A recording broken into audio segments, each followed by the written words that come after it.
కొత్త సంవత్సరంలో కేటీఆర్ హరీష్ లకు సినిమా చూపిస్తాం. బీఆర్ఎస్ కథ క్లైమాక్స్ కి వచ్చింది. బీర్లా ఐలయ్య ప్రభుత్వ విప్ అన్నారు. ఉన్నటువంటి రిజర్వేషన్ తగ్గించి బీసీలకు అన్యాయం చేసింది కేసీఆర్ ప్రభుత్వం. ఇప్పుడు మా ముఖ్యమంత్రి రేవంత్ రెడ్డి గారి నాయకత్వంలో ఏదైతే రాహుల్ గాంధీ గారి సూచనలు, రాహుల్ గాంధీ గారు భారత్ జోడో యాత్ర ద్వారా కన్యాకుమారి నుంచి కాశ్మీర్ దాకా పాదయాత్ర చేసి పేద ప్రజల బడుగు బలైన వర్గాల నిమ్న జాతుల బాధలు తెలుసుకునే పాదయాత్ర ద్వారా తెలుసుకునే వ్యక్తిగా ఈ భారతదేశంలో కులగణ జరగాలి, మేమెంతో మాకాంత అని చెప్పి రాహుల్ గాంధీ గారు ఏదైతే ప్రకటించిండో, ఇవాళ భారతదేశంలో అధికారం వస్తే కాంగ్రెస్ పార్టీ మొదటగా భారతదేశం మొత్తం కులగణన చేసేది. ఇవాళ తెలంగాణలో అధికారం వచ్చినాం కాబట్టి రాహుల్ గాంధీ సూచనల మేరకు గౌరవ ముఖ్యమంత్రి రేవంత్ రెడ్డి గారు ఇవాళ కులగణన చేపట్టిండు. అందులో బీసీలో మేమెంతో మాకంతనే పర్సెంటేజ్ ప్రకారం రేపు స్థానిక సంస్థల్లో ఇవ్వడానికి మేము కులగణన చేపడితే ఆ కులగణన మీద కూడా కేటీఆర్ గారు తప్పుల ఆలోచన చేస్తున్నాడు. బీసీలను గతంలో బీసీలు మీ దాంట్లో ఎంతమంది ముఖ్యమంత్రులు ఉన్నారు?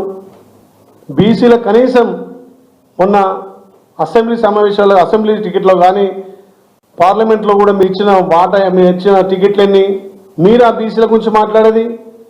మా ప్రభుత్వానికి చిత్తశుద్ధి ఉంది, మా ముఖ్యమంత్రి బీసీలకు పెద్దపీట వేయడానికి ఇవాళ కులగణన చేసినాం కాబట్టి దీని మీద కూడా తప్పకుండా మూల్యం చెల్లించుకోక తప్పదు. కాబట్టి మళ్ళొక్కసారి బీసీ మంత్రాన్ని చేస్తున్నారు.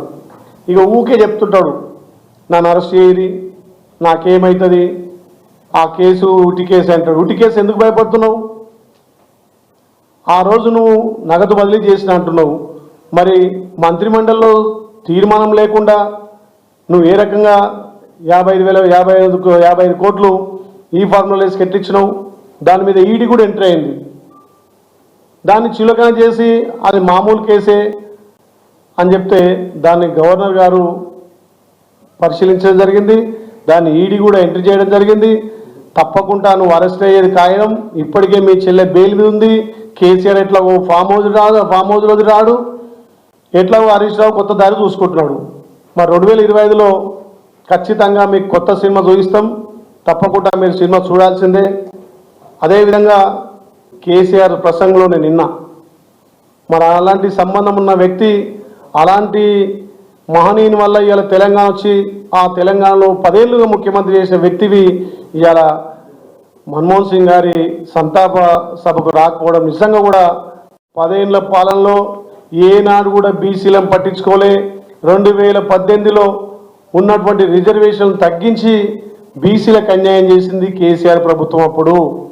ఇప్పుడు మా ముఖ్యమంత్రి రేవంత్ రెడ్డి గారి నాయకత్వంలో ఏదైతే రాహుల్ గాంధీ గారి సూచనలు, రాహుల్ గాంధీ గారు భారత్ జోడో యాత్ర ద్వారా కన్యాకుమారి నుంచి కాశ్మీర్ దాకా పాదయాత్ర చేసి పేద ప్రజల బడుగు బలైన వర్గాల నిమ్న జాతుల బాధలు తెలుసుకునే పాదయాత్ర ద్వారా తెలుసుకునే వ్యక్తిగా ఈ భారతదేశంలో కులగణ జరగాలి, మేమెంతో మాకాంత అని చెప్పి రాహుల్ గాంధీ గారు ఏదైతే ప్రకటించిండో, ఇవాళ భారతదేశంలో అధికారం వస్తే కాంగ్రెస్ పార్టీ మొదటగా భారతదేశం మొత్తం కులగణన చేసేది.